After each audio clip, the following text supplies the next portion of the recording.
Hello, Herlighters. It's Erin Foley. So excited to be back in the booth talking sports. Great episode today. We have a fantastic guest, Alyssa Roenigk. She's an ESPN reporter, and we're going to do a deep dive on the Olympics. I mean, is there anything more exciting than the Olympics? I do not know. They're coming up end of July in Paris. Wish I was going, but will I be watching and reporting every 2 seconds? Yes, I will. Also, it's June. Happy Pride, everybody. If you're flying in or you live here in Los Angeles for Pride, which takes place next weekend, stick around at the end of the episode. I've got a discount code for tickets on behalf of LA Pride. They're super, super cool. So here's the rundown. Liz and I are going to talk Olympics. Then we're going to have the feel-good moment of the week. I'll hook you up with a discount code to LA Pride. And that's it. Hang on to your seat. Is that something? I don't even know. Alyssa Roenigk is an author, broadcast journalist, and senior writer for ESPN the magazine, ESPN.com, and ESPNW. She's covered the Olympics for the last 20 years, multiple Super Bowls, Wimbledon, U.S. Open, and over more than 20 X Games. She's been on SportsCenter, X Game telecasts, and Outside the Lines. She's an absolute rock star, and I'm so excited to talk Olympics. Let's do this. Okay, well, thanks so much, obviously, for jumping on the big show. The last time we talked sports together was 5 years ago, which Is that seems true? insane. Yeah. Oh my God, so many lifetimes have happened since then. I know. Isn't that crazy? 20, so it was 2019, so like Women's World Cup time? Yeah, you were covering primarily soccer, tennis, and Olympics at the time. And then when I emailed you to do this podcast, just for the listeners to cue everything up, you're doing the deep dives in gymnastics, BMX, surfing, climbing, breakdancing. We'll get to that. Boy, do I have an opinion. And skateboarding, right? So you're doing action sports and gymnastics for the Olympics. For the Olympics, yes, that's exactly right. First of all, it's just mind-blowing that you've been covering the Olympics since 2006. That's like a dream sequence. I mean, that's like almost 20 years of covering the Olympics. Was that like a dream or a goal of yours, like when you started out? Yeah. Yes and no. I mean, it is wild because I was clearly, 6 when I started covering the Olympics. Truly, when I started at ESPN, no, I wanted to be a football writer and a football writer only, and that's what I did for quite a while. But once I realized, I think it takes a minute to realize all the opportunities that you have at the place where you're working. And once I realized covering the Olympics was a possibility, and I had started covering action sports, and my first Olympics was a Winter Olympics, snowboarding was becoming a part of the games. I grew up in sports. I grew up as a gymnast and in softball and running track and doing sports where the epitome of that was going to the Olympics, right? Like I know where I was when Mary Lou Retton won the all around. And so once I realized, oh, wow, this is something I can do, then absolutely. And my first Olympics was in Torino in 2006, and it was a Winter Olympics. But my first Summer Olympics in Beijing in 2008, I still remember the first time, they put the date line, and when you're covering something in person, they put what's called a date line in front of it. And that's where you see in all caps, Beijing, in front of the story, or maybe it said Beijing, China, or just Beijing in all caps and my name at the top. And I realized people were waking up in the morning and reading a story I'd written to find out who won the women's all around in the Olympics and gymnastics. And I was just like, oh my gosh, how cool is this? And you don't lose that excitement really, when someone you see that, Paris, Rio, London, wherever you are, and sort of realize like, oh wait, I'm there, right? It sort of reminds you because you forget where you are when you're there. And so it's like a nice reminder. Oh wow, I'm at this place and a lot of people would love to be here. And so to get to tell them what's going on there is pretty cool. Well, you're my go-to news source for so many things, which is so fun. In fact, this morning, we're recording this before the gymnastics weekend you're about to head into, which I will ask you questions about. But this morning it was so weird because I have this interview with you lined up, and then I go on ESPN and ESPNW, which is like, just crack at this point. I'm on it just an unhealthy amount. Um, and now, of course, I get to say, well, I'm doing my sports podcast again. So, I'm not an addict. This is my work. But I'm addicted. And then there's your byline and breaking the news that Gabby Douglas is pulling out of, well, her comeback bid to be on the Olympic team. And I was like, well, how cool is that? You're like, it's breaking news. And then you broke hot sports news, and then I get you a couple hours later. So I felt really good about myself. If you'd only scheduled this call or this interview a few hours earlier, we could have broken the news on the podcast. Oh, but then of course it doesn't air until the next week, and people will be That's like, why yeah, it would have been safe to break the news on the podcast. I wouldn't have had to worry about getting in trouble at work because I could have told you the news first, and then you'd still read it on ESPN.com first, but really you would have had the scoop. All right. Well, then you're just going to have to call me at some other point and we're going to have to break other news together. So this is the perfect segue to jump into gymnastics, which I have some fun, nerdy questions. But overall, I was just doing like, what are I was just thinking about, like, of course, I've been obsessed with the Olympics since I was a kid. It was such a family event. We just like grew up on it. Yeah. And gymnastics, I always argue gymnastics and ice skating are the two, for me personally, the two events that make me so nervous that I can barely watch them, and I almost don't have fun watching them until it's over. You sound like a gymnastics mom. Have you ever seen videos of like Allie Raisman's parents during a gymnastics meet? That's what you're like watching gymnastics. Yeah, I think it's because of my dad, like growing up, when we used to, like it started with him watching we were watching ice skating, and it was like, I think it was Michelle Kwan, and he got up and left the room, and I was like, I said, Dad, where are you going? He goes, just tell me when it's over.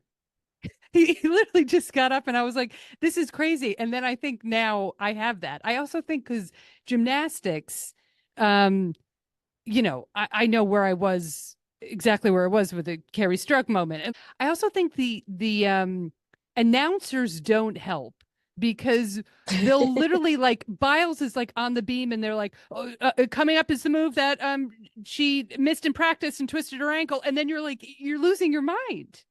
Like, there's just not a lot of sports where, even in the team competition, right, it's 3 up, 3 count, and so every single routine counts. And so there's just not a lot of sports where one tiny mistake and the team loses, right? I mean, once in a while a ball can go between your legs in a baseball or softball game, and maybe you can figure that out in a later inning, and that's just not how gymnastics is. So I think when the tiniest mistake can be in a beautiful routine, in the most difficult routine in the world, and you make one mistake, that's it, right? And so when you know that, it makes the whole thing so much more tense to watch, when you know that, like, what's coming up next might be an incredible dismount, or maybe she takes a step. Who knows what's going to happen, right? It really is. You're right. It's a really intense and tense sport to watch. I do it a lot. I was gonna say, well, that's my question. Like, how do you cover it and not like lose your mind? Like, have you been, let's back up 1 second. How long have you been covering specific, like, gymnastics? And was that something you wanted to do or got thrown your way? Talk us through that process. Since '08, since the lead up to '08. Yes. And it's something I wanted to do. I've been growing up in gymnastics, been around gymnastics for a long time. The idea that was even a possibility, yes, I threw my name in that hat very quickly. And so around 2006, 2007, in that lead up to Beijing, is when I started covering gymnastics. So that's Shawn Johnson, Nastia Liukin, Alicia Sacramone, that era. And I've covered gymnastics really ever since. Certainly in the last maybe 8 years, it's become a much more year-round sport to cover. There was a lot of years where we would cover gymnastics for a year, maybe 2 years max, in that quad. But now really it's a sport that people care about and want to know about, whether it's collegiate gymnastics or elite gymnastics, all 4 years, every 4 years, right? It's not just, doesn't just pop during the Olympics anymore. So just seeing the growth of, well, first of all, obviously we're in this crazy women's sports moment, which we both been preaching about since, I don't know, 25 years ago. Like we're doing the Caitlin Clark effect. Is it the Simone Biles effect? Is it like, when do you think it started to like kind of explode? Well, when you're talking about collegiate gymnastics, I think everything is a little bit of a Biles effect, sure. When you have the greatest athlete in the world to ever do something in history, there's just going to be more eyes on the sport. I think with college, it has been building. Certainly part of that is, you put it on television, people want to watch it, more people watched it, more people go to the meets. And so ESPN started broadcasting collegiate gymnastics. That had a big effect. And also the NIL. I mean, for a million years, the best gymnasts in the country, the Olympians, and those who were on the Olympic path were faced with making a impossible decision at one point in their life, which was, do I go to college, take a scholarship, and have that incredible experience of competing on a team? And for a lot of them, I think it's really a soul cleansing experience after elite gymnastics, which is really tough and used to be incredibly abusive and brutal. Or do I continue on the elite path, make money, and the minute you take a dollar, you're ineligible? And so in June of 2021, right before the last Olympics, the NIL rules changed, and collegiate athletes are now allowed to make money on their name, image, and likeness. And immediately, all these gymnasts did not have to make a choice. And so all these elite gymnasts from around the world, and the majority of our Olympic team from the last go round, were doing collegiate gymnastics. And so it's certainly impacting Auburn's fan base when Suni Lee, the reigning Olympic champion, is competing for them. And so you had a lot of eyeballs. You had we had the perfect 10 effect. There were just perfect 10s everywhere. I think collegiate gymnastics is now running to catch up with the talent level in collegiate gymnastics, because the routines are so different. It's scored differently, judged differently. They just weren't used to having this amount of talent in elite talent in the sport. And so I think all of that has been what has really grown collegiate gymnastics. And to be fair, a lot of what's happening in collegiate gymnastics is filtering over into elite. I was at World Championships in Belgium in November, and there were so many Gator t-shirts in the crowd, and we were like, this is wild. How do you know what a Florida Gator is? My alma mater. So I thought it was very, very cool. And a lot of them didn't really know what they're doing, the Florida Gator chomp. And I was like, oh my gosh, they have no idea what they're really doing or but they know that the Blakeleys and Leanne Wong and these elite gymnasts that they love and we're going to get to see compete at World Championships go to Florida. They're a Florida Gator, so I'm in and I'm a Florida fan. So you're seeing collegiate gymnastics actually have a big impact on elite gymnastics now as well, which is really, really cool. Wow, that's so interesting. So essentially before the NIL, you had the best gymnasts not going to college, right? So they would It was go and they rare. would turn pro. Okay, so that's so interesting. So now they can stay. I'm so pro NIL, by the way. I know it's controversial, whatever. That's in another 7-hour podcast. But, just for them to be able to go to college, I didn't even think of that. So now, of course, you have all these superstars, and now you can go, like, I go to UCLA softball all the time. Mm-hmm.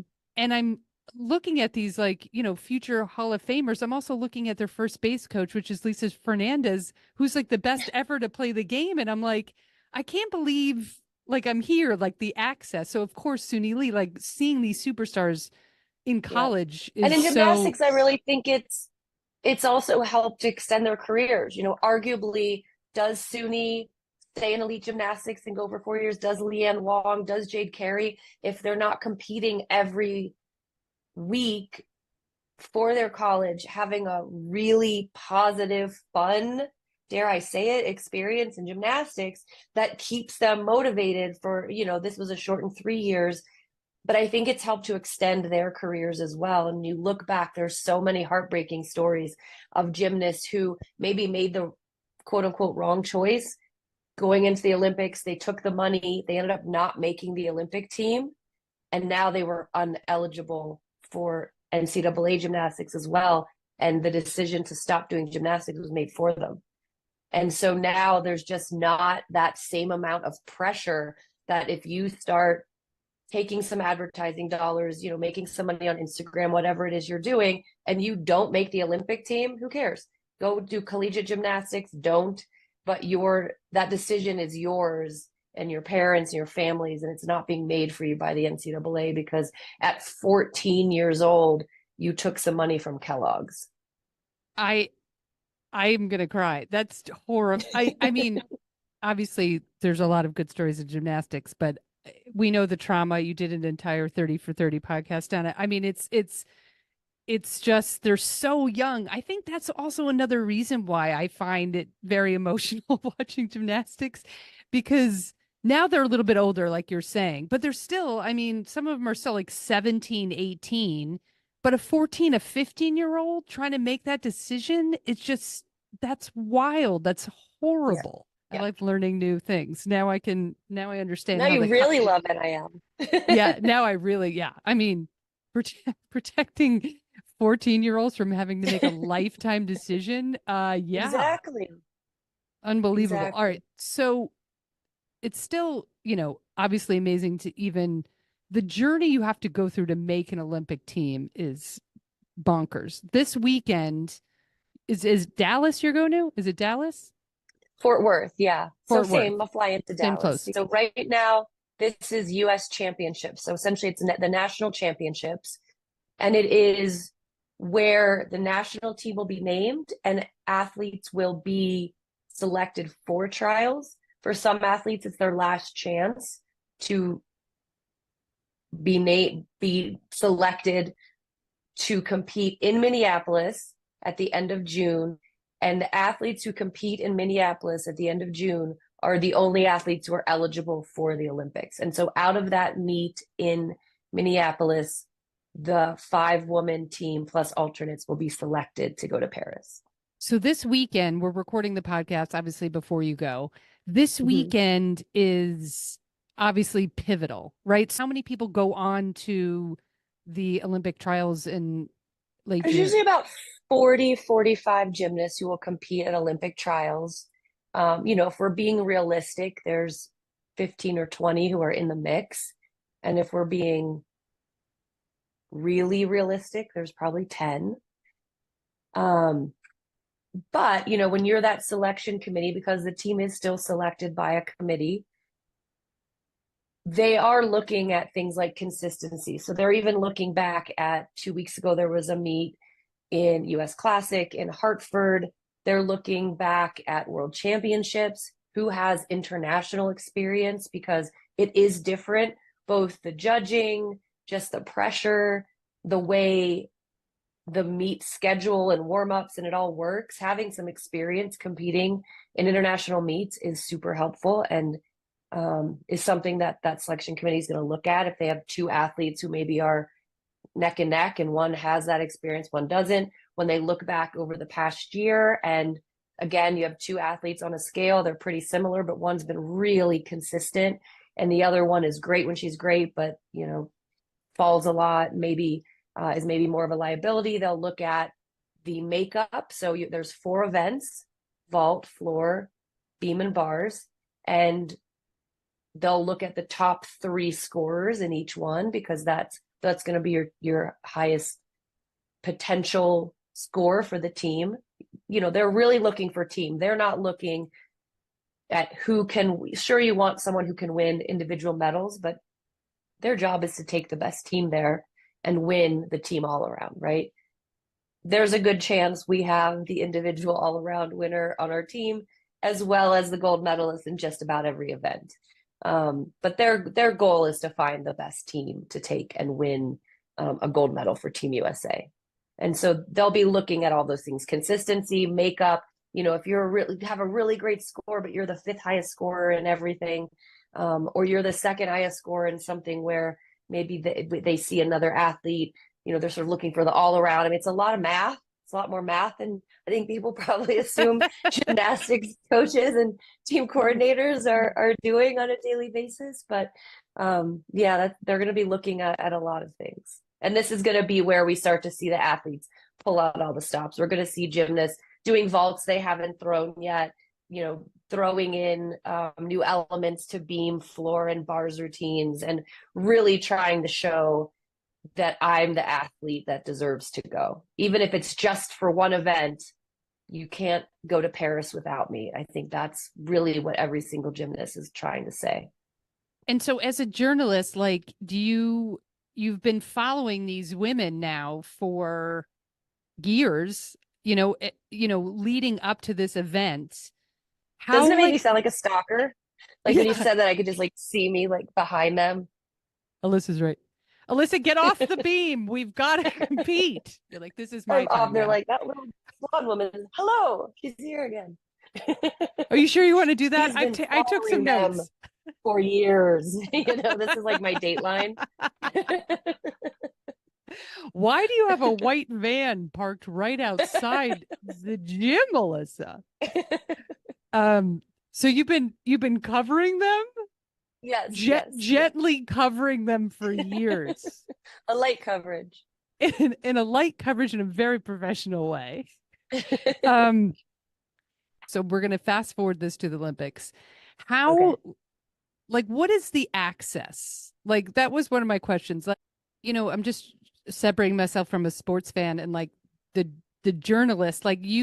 How do you have marching orders going in? Like, are you during the Olympics, are you spitting out articles, an article every day or specific, okay, I'm going to cover this event, I'm going to cover that event? Like, how does that all work? It's a really good question. I mean, every outlet is different. We've changed the way we cover the Olympics. So even at ESPN internally, we have over the years really shifted how we cover the Olympics in person. Part of that is internally just us changing philosophy. And part of that is, as there are more and more and more and more and more ways to watch the Olympics, it started to be, covered live. There was a long time where it was really tough to watch the Olympics live in the US, especially some of the bigger events. And to find out, what happened, we've really leaned into the feature aspect and the less is more aspect. So typically what will happen is we all know what sports mostly we'll be covering when we're there. I know what the schedule is. And so if there is a gymnastics event happening, I know I'm at gymnastics that day. Even if there's practice, we know that back in the US, everyone who is coming to ESPN.com for Olympic stories want to know what's going on in gymnastics. That is pretty clear. And so if there's a gymnastics event going on, I will be covering that. Now, what I'll be writing about it, that varies. It depends on, maybe I'll write a preview story. Last year, certainly what we thought was going to happen certainly didn't happen, or last time around in Tokyo. And so, I found myself, of course, writing about what happened with Simone when she pulled out of team finals, but I also wrote several stories at first explaining what she did, and then writing some, what I would consider more, not essays, but more opinion pieces on why she was not a quitter. And then trying to, I wrote a piece, I think, about how that was one of the most impactful things an athlete, especially in gymnastics, had ever done on live television. And so certainly that was not in the plan when we went in. But so a lot of it is driven, of course, by what's happening. But each day, in the morning, you get with your team and your editors, and you figure out, okay, Alyssa's going to gymnastics, Darcy's going to tennis, so-and-so's going to basketball. And then when breaking news, in some of the countries we've been in, a lot of the storylines were not taking place on the court. And so when things were happening outside of sports, we would sort of figure out who was going to cover those stories. We'll do that here as well. If there's protesting, if there's something that were to happen in the city of Paris that may or may not be related to the Olympics. And then also trending pieces. Every once in a while, something just sort of funny and fun and light pops up, and those stories are really fun. And so we'll also divvy those up. And then once your events are over or they're not happening that day, then you sort of lend a hand wherever, I remember I think in Pyeongchang, no one expected us to be winning even contending for a curling gold medal in men's curling. And so suddenly you become a 60-second expert in a sport you've never covered before, and you go and sit next to someone and you're like, you know what you're talking about. I'm going to sit next to you, and you're reading whatever you can. And I've done that with fencing and a couple of other sports where, maybe a US athlete who wasn't expected to do particularly well ends up, in a medal match or game. And so then, that's where your attention is focused. So just sort of depends, but we really have leaned in. I'm a feature writer. Most of us who go now are feature writers. And so it's really about finding an angle that everyone else doesn't have. I mean, I look at it as a sport just as much as what's going on at the Olympics, and that I'm in a writing competition and a storytelling competition as much as Simone is in a gymnastics competition. And I want ESPN readers to have a story and an angle that is different from when I look left and right at all the other incredible, everyone sends their best journalists and their best essayists and opinion writers and everyone to the Olympics. And so, you want to be able to hang with them, and you want ESPN readers to have something that's different from what they're reading, in the New York Times or USA Today or wherever else they're getting their Olympics news. My God. So it's your own personal Olympics while you're covering the Olympics. That's I look at it fascinating. that That's way, that's pressure though. in a That's a lot of positive way. pressure. Yeah. Yeah. No, I mean, Yeah. what's Yeah. chiller than Yeah. competing at the highest level? No, but like, that's so interesting. I never thought about it like that. Do you go in with like some back pocket ideas for like longer Sure. pieces, right? And then you just kind of have to obviously pivot. But that's interesting because I'm thinking you're just trying to get out as much stuff as possible, but it does sound a little bit more saner, if that's the right word. Yes, because you also doable. have wires in the AP, you have AP writers there, and like the speed at which, and I know most of the AP writers in my sports, the speed at which they write, I mean, I can be fast if I need to be. Like this morning, that was part of breaking news but there is no one who writes faster than an AP writer.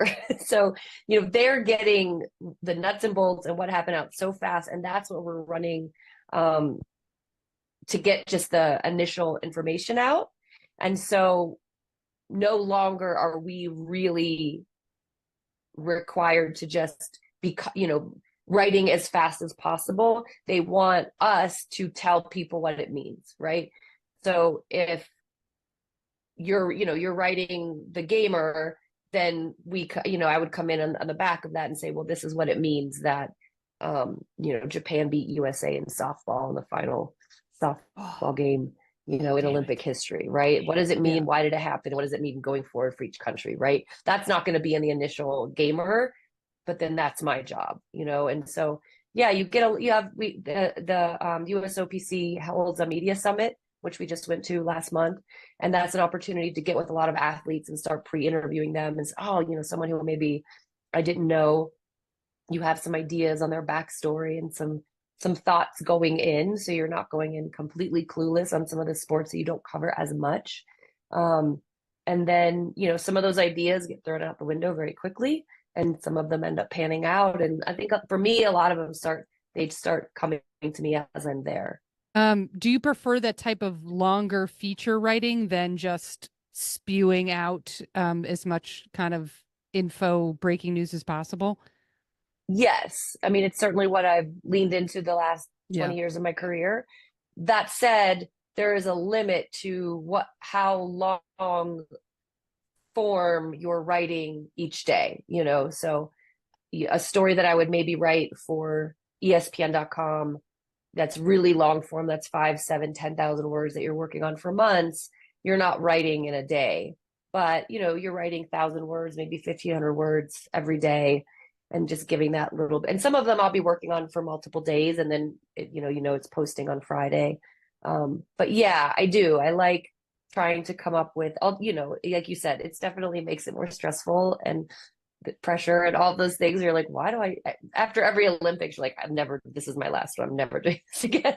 I was just going to say, Ever. like, do you have fun? And you're like, Do yay, you I have can't fun? wait till Italy. I don't have children, but it's probably like how moms talk about giving birth, or it's like never again. And then you're like, oh, can't wait, and then you're pregnant again. It's that same, like, never again. This is too painful. And then we all sign up to do it again.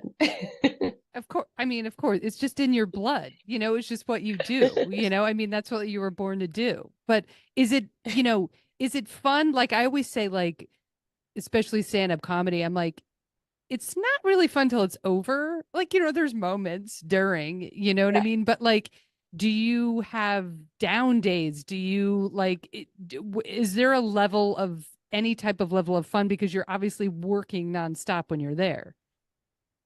Yeah, that's a really good example, right? Like, the saying, writing isn't, no one likes writing, but everyone loves having written. And I think that's true of like a lot of things. When you're doing it, it's awful and painful. And you're like, why would I do this? And so I think there's two things that happen at the Olympics is yes, because it's a team sport, at least in my opinion, because you have a group of people. And even I would argue for the folks who go and maybe are working for smaller entities that they don't have as big a team. We're all a team, right? Like I have friends at all the other outlets and you're going out for dinner and drinks whenever, any chance you can. And once it's over and you look back on it, you do like you do with anything, you scrub out all the awful parts and you only, this is what makes you again sign up to do it, right? Is like when you look back, you just remember the dinners and the, or if there's like really hard parts, you're like, remember that time we were all crying on a bus because we were lost in the middle of Beijing and even the driver didn't know where we were, like, and you all can laugh about it together. I do think there's something about having other people, like you're all going through the torture together, right? Like you're not the only person having a hard time and you're all experiencing all of your friends at home texting and calling and being like, oh my God, are you having so much fun? And you just want to punch them in the face, right? And everyone's having that experience. So you have this really cool shared experience with a lot of people. And some of them you only see every 2 to 4 years. I have so many friends all over the country who are other journalists and publicists and agents and all the things who, you're all have this thing that you're doing together. And yes, it's competitive. And yes, you want to write something different or better or whatever it might be. But I spend a lot of time at the Olympics reading everyone else's stuff because I appreciate and respect how hard it was for them to do it. And so I want to read it. I want to know how they saw the same thing that I saw. And like, I'm always blown away by, and it makes you better, certainly, to read great writing, right? And I'm sure you go see a great comic and you're like, oh man, it makes me want to be better, right? Like I want to step up my game because that person's so good, right?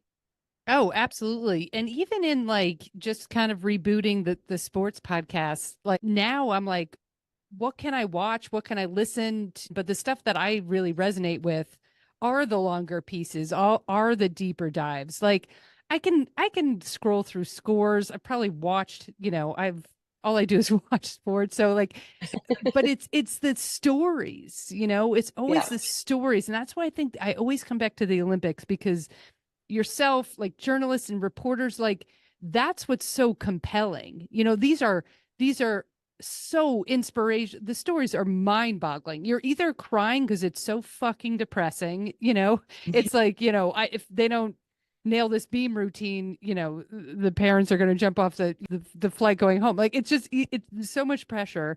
Or it's like the most feel-good stories you've ever heard in your entire life. I always say it's like the one time in our country, which the infighting is beyond, where everybody's on the same page. It feels so good to go into a sports bar, to talk to friends, and everybody is on the same page.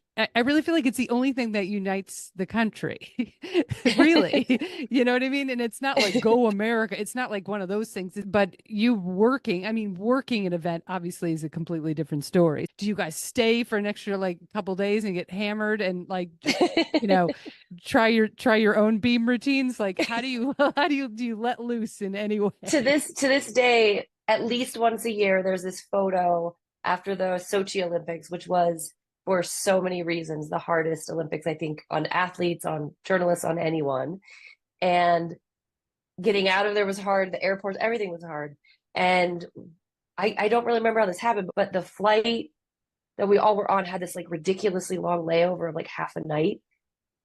And so found the most incredible little hole in the wall, out of the way. I've been to Milan a few times. I would never be able to find this family-owned restaurant. Ordered a car service, picked us all up at the airport. We went to this dinner. It was the best dinner I've ever had in my life. Like the best wine, the best food. I don't know if that's true, but I know what I'd been eating in Sochi for the past 3 weeks. We all knew what we'd been eating. We knew how hard it was. You know, we were also like, we made it out, you know? Yeah. And when that photo, we all look so haggard and tired, but like so happy. And that is the thing I remember about the Sochi Olympics is that dinner 2 days after it ended in Italy on the way home. So yeah, That's awesome. It's exactly what we do. Yeah. Let's real quick go to the gymnastics. If you were picking, this is your team, you're the GM. That's not what it's called. Don't they all also have individual coaches, which I find mind blowing, right? There's a head coach. Yes. And then yes. And so now, you know, since one of the nice things, there's been a lot of positive change within the sport of gymnastics and the fallout from Nasser in 2016 and all that came from that. Gymnasts have always had their own individual coaches. And the national team coordinator has really always been meant to be the coordinator. You know, you come together to see how everyone at the elite level, the Olympic level is doing, how their routines are progressing, how they sort of fit together in the puzzle to make, you know, these international assignments. But, you know, that person is central and is meant to be a coordinator. And, you know, that got a little out of whack for a long time when the Karolis were running the program. Now we're back, you know, we have 2 former Olympians, Alicia Sacramone and Chelsea Memel, who now split that job. They've been there. I think that's been a big thing for these gymnasts is they have these young women who have been to the Olympics, who have succeeded, have failed, have made teams, have not made teams, who are human beings and with human emotions and they can connect with. And then they go back to their real coaches. They're, you know, they're everyday coaches, and that's how it should be. And their coaches work with the national team coordinators. Maybe Alicia or Chelsea would say, hey, you know, the routine, the construction of this routine is not earning the maximum amount of points, or it could use some artistry, or, you know, she really isn't, she's struggling on this. Maybe you do this. And they sort of act like the roles they should act like. And so I think, you know, the relationships that the athletes have with their coaches, you know, their coaches should have that power. Now, the national team coordinators and a selection committee chooses the Olympic team. And then a couple of those individual coaches will also travel to all the international assignments. It's usually one of the top athletes on the team. Often Simone's coaches are the national team coach or the Olympic coach, and then they'll travel as well. But yes, so you have the national team coordinators, and then you also have their individual coaches that they're working with where they live every day. All right. Well, as long as these 12-year-olds are supervised at all times. I know they're older, but I'm just They're saying. older now. Yeah. You know, yeah. Also, I think they're so tiny, like in stature. I know they're grown-ass fierce women that could, you know, lift me and throw me, you know, over a balcony. Yeah. But I think that's another reason why I get so protective, because they're just tiny humans, and I need them to like stay on the beam. Because when they wobble, I lose my fucking mind. Okay, if you are the head coach / coordinator, who are you so far? I know you've got the 2 big weekends coming up. I But know. if you had to decide today, who would you take? Just give me 5, your top 5. Yeah, well, I'll tell you after the last meet, I did do the math and look at who would be the team if that was all that mattered. Mm-hmm. And, you know, so I think we all are in agreement that the first 2 spots, barring anything wild happening, an injury, are Simone, Biles, and Shilese Jones. I mean, they have just been head and shoulders above everyone else. So Simone Biles and Shilese Jones will be 1 and 2. If Suni Lee continues to perform like she has been, especially on bars and beam. Suni Lee is on the team. A little bit of a surprise last meet was two Olympians from Tokyo, Jordan Childs and Jade Carey, who had not been competing well in elite, looked fantastic. And especially because of Jade on vault and floor, Jordan on bars and vault, I think they would be on the team. So what is that? Shilese, That's Simone, Suni, Jordan, and Jade. And then I am a very big fan of Leanne Wong. She is one of the most consistent gymnasts. I think she's really going to have to prove herself that she has the difficulty this coming weekend. So I think she's on the bubble, and I think Sky Blakely is on the bubble. I think they are the two athletes who really are going to have to. And then, you have those dark horses, Trinity Thomas, Kalia Lincoln, who are really great in one or two events.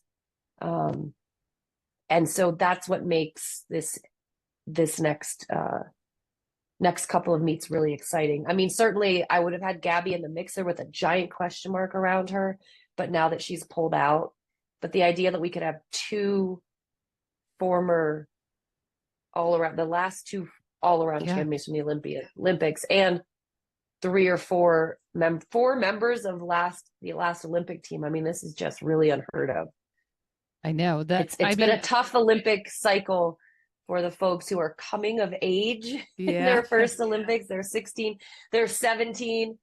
This is their first shot. And then all of a sudden, Simone Biles and Suni Lee and Gabby Douglas and Shilese Jones are all coming. Like, what is going on? This isn't fair.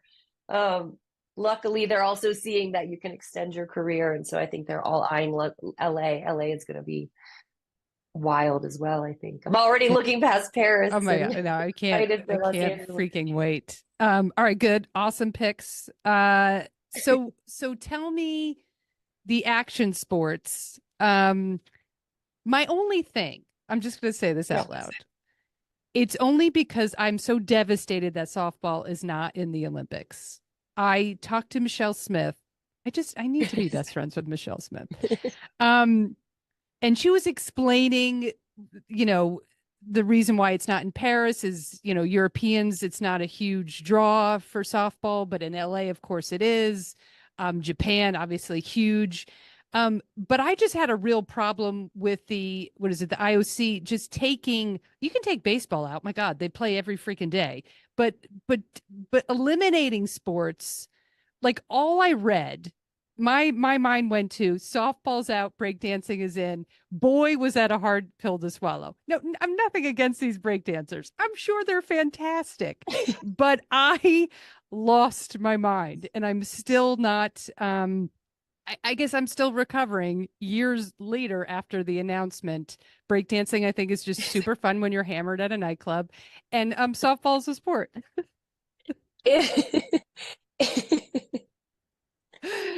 Okay. If this was a if that was the choice and that was actually the headline, I would agree with that. I too, for lots of reasons, was really sad when softball and baseball, I cared a lot less about baseball than softball, but that softball was out of the Olympics. That is unrelated to the new sports that are in now. When, that was about numbers. And so trying to add different sports, new sports, trying to, have more, this is the first Olympics, I believe, ever that is completely 50-50 men and women. And so they eliminated some sports, and then in an effort to, I kept calling it euthanize the Olympics, spelled YOUTH. Okay, that's a wild swing. But in an attempt to get young viewers, because the Olympics was really losing viewership, losing interest, for a number of reasons, they started looking to action sports and younger sports and sports that were just, bigger online. I know that esports and some other things have been looked at. And so what they essentially did was give each host country the opportunity to have a 5-sport sort of platter, special platter that is only for them. And then it has that sport has the opportunity to potentially become a full-time sport. But so far, the five sports that were introduced in Tokyo, because those were sports that resonated with athletes, fans in that country, Paris was then given the opportunity to keep those same sports. They kept some, they didn't keep some, and then the same with London. And so that was where, so like sports like surfing and skateboarding were pretty easy because they are huge in all three of those places. Softball, like Michelle said, is not a popular sport, or baseball in Europe. It also, you have to keep that one-to-one athlete. So suddenly a softball team is, or a baseball team is pretty big. And so then you have to bring in the same number. You have to get, you have to bring in the same number of men and women, and then you have to find somewhere to cut that number of athletes somewhere else. And so breakdancing is an individual sport. I believe it has a popular, it's popular in France, in Europe. Certainly it was born in the US. And so I agree, it was a bit of a surprise, but I think there's a lot of sports who behind the scenes, bowling is one of them, cheerleading is one of them, esports is one of them, that are highly organized and work very hard to try to get into the Olympics. And that was the sport that the Paris organizing committee, one of the sports that they selected. I'm just saying someone paid someone. Someone. I mean, it's the Olympics. Someone's obviously someone's child is a breakdancer. We all know this. Someone's child is a breakdancer. They have a shit ton of money, and they were like, I'm gonna line the pockets of someone so my child can breakdance. This Am is I our gonna next watch it? investigation. Probably.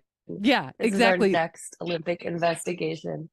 Your mission is to come away with who paid who to get softball out and breakdancing in. I'm gonna. My first question to every international athlete in breakdancing will be, who are your parents? Who are your parents and what do they do? Do you want to talk to me about my routine? I do not. Who are your parents? What do they do? You spin on your head. Okay. I saw money fall out of your pocket while you were spinning on your head. Who are your parents? All right. That's your assignment. Okay. The BMX, surfing, climbing, breakdancing, skateboarding. Do you have one or two that like you're nuts about that you want to convince us non-action sports people to watch? Like if you told me. Yeah, I mean, look, I was so thrilled because we didn't travel to Tokyo. I was so thrilled to see surfing in the, I mean, I'm thrilled that surfing is in the Olympics, was thrilled to see it in person. And so they are holding Olympic surfing thousands of miles from Paris. It's going to be in Tahiti, French Polynesia, and it's going to be held at a break called Chopu, which is known as the heaviest and one of the most dangerous waves in the world at a time when it is going to be firing. And so it is going to be the polar opposite of what you saw in Tokyo. It's a dangerous wave. There's a good chance that the athletes whose names are not going to be the athletes who do the best on it. John Florence from the US, Carissa Moore, it's her last competition ever. She's retiring. They are great on that wave, but I believe the winner is going to be someone who comes from French Polynesia. I think it's going to be a French athlete. There's a man on both the men's and women's side. I think the best athlete in the field is from Tahiti, is a local. But that's going to be incredible to watch. Sure, I would have loved the assignment to go to Tahiti. I literally was like, French. I've been to French Polynesia. It was the most beautiful place I've ever seen in my entire life. Yes, I've been to Chopu. Yes, that would have been a lovely assignment. Just go cover this one event, and you wait over a holding period. And so surfing is going to be. I think it's going to be made for television. And then with the women's skateboarding competition is always so much fun to watch. I think the thing people really loved about it last go round was less about how great they were and who won, and more about the camaraderie and how supportive they were of one another, even though the competition was fierce. They're also really young. A lot of them are really young. And so, yes, to your point, they're you just sort of want to protect them and you want them all to win and do well. But seeing the relationships and the camaraderie and the incredible talent of those women was really cool. And, it's been 3 years, so it's just completely stepped up since then. Well, now I'm ready to watch. You've convinced me. I'm not watching breakdancing, but I'm going to watch everything else. The camaraderie, and we can wrap this up. I think I first noticed how amazing the camaraderie was in snowboarding. Like probably because I was Right. obsessed with Chloe Kim, but uh, all of the events, like just hugging it out, waiting for their like main competition to go down the slope to like compare. No, I was just like blown away by that. They're very similar in that they've been traveling the world together with athletes from around the world, competing around the world since they were children. And they know each other, they're friends, and they also have such respect for how difficult and dangerous what they do is. And so it's a different kind of camaraderie than I think you see in a lot of the sports especially between countries, because they just know each other so well. And yeah, there's just a really high level of respect for how difficult what they're doing is. And so when you see someone else do something, it motivates you, and you want to go over and give them a high five, give them a hug, even though you're competing fiercely against them. It's one of the things I love about action sports. Yeah, and also I think the cool thing about action sports too is like they're relatively new, compared to like the lore of the basketball and the tennis and the volleyball. I mean, we kind of grew up with all this stuff, but I can imagine that's a really like particular bonding experience too when you're literally putting your sport on the map. I'm super excited to watch all of them. I'm not going to trap you any longer, but this is like I've learned so much, which I I'm so absolutely glad. love. Also, it gave me I feel like that's sorry, go I ahead. just feel like that's tough to do because Well, no, everything about everything. I know I'm an absolute nerd. But no, just even the in and outs of, well, first of all, I've always wanted to talk to you about like painting the picture of what it's like for you to be working your job at the Olympics. The rest of us are just like sitting there with a beer, just being like, oh God, this is the greatest thing ever. But like, I realize like we get all our information from you. We get all our backstories from you guys. So I just thank you so much for coming on and just painting that picture. Cause I'm like, how is it over there? Like, obviously it's not like, oh, this is, a party every day. Like you're on deadlines, you're on injured athletes getting, you know what I mean? So I feel like I got like a much better picture of like your life and reporters and journalists life over, in the at the Olympics, which is super cool because that's stuff you don't really, obviously know or talk about. That's why you're on the big show. And I'm going to direct everybody to your website. Is that the best way? Because you've got such great articles on your website. Or where can people like find you?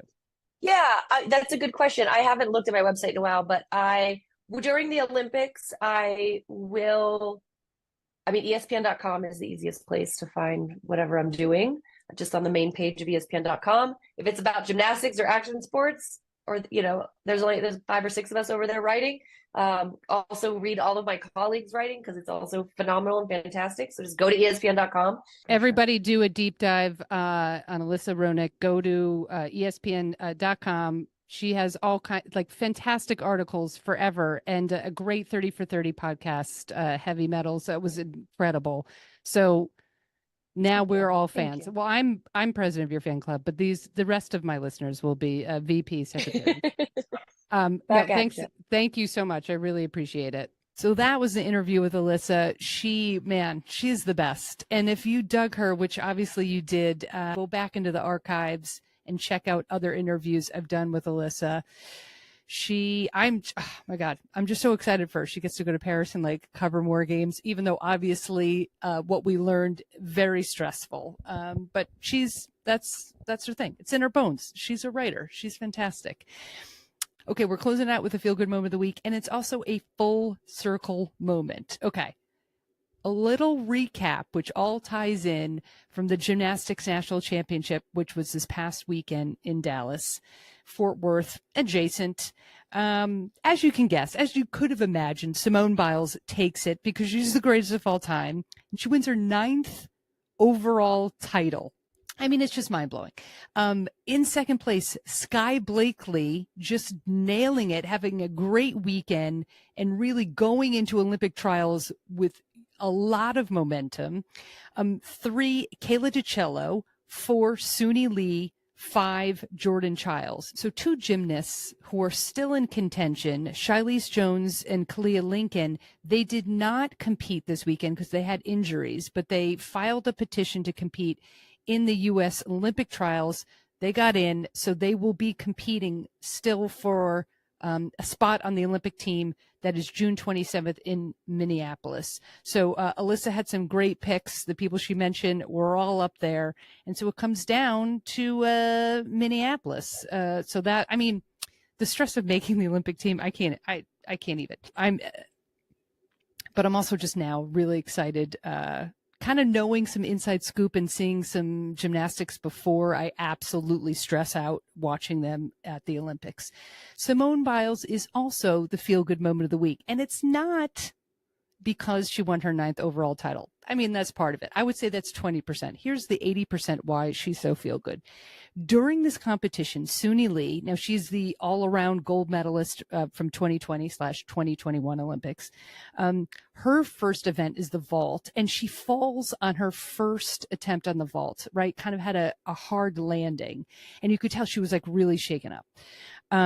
Shaken up, we're just going to press on. She was flustered, which I can't even imagine. So Simone Biles takes her, they go like, off screen, and gives her a huge pep talk. Now, none of us know this. This is what comes out after.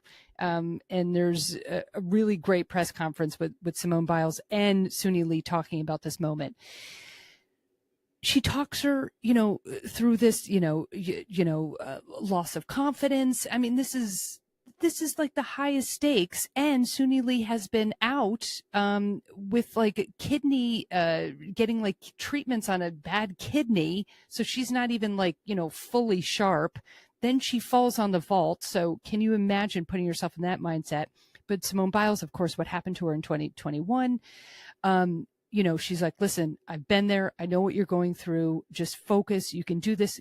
And then Suni Lee asked her if she could just stand next to the bars while she did her bar routine. So Simone Biles, who is competing with all eyes on Simone Biles, stands next to the bars. Lee just, nails the bar routine, nails the beam routine. And she's like, I don't think I would have even done it if it wasn't for Simone Biles.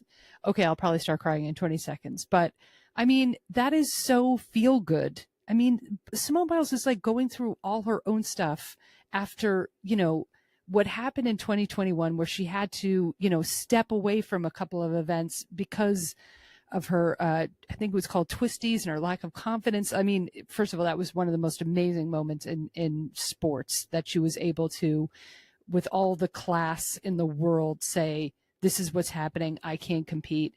But in this particular competition, she is competing against Suni Lee for a spot on the Olympic team, and goes out of her way to help her competition and her teammate get back on the horse. I thought that was just so wonderful. So she is hands down the feel-good moment of the week. And I thought it was really cool. It was like a full circle moment after Alyssa gave us all the fun inside scoop.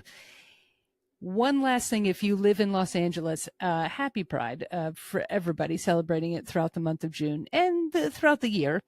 If you live in Los Angeles and you want a discount to general admission tickets or VIP tickets for Pride in the Park, it is going to be so much fun. I will be there. Ricky Martin is our headliner. The band Muno, who's amazing. Jojo Siwa. So if you want to get tickets, go to lapride.org. and use the discount code HERLIGHTS25, HERLIGHTS, HERLIGHTS.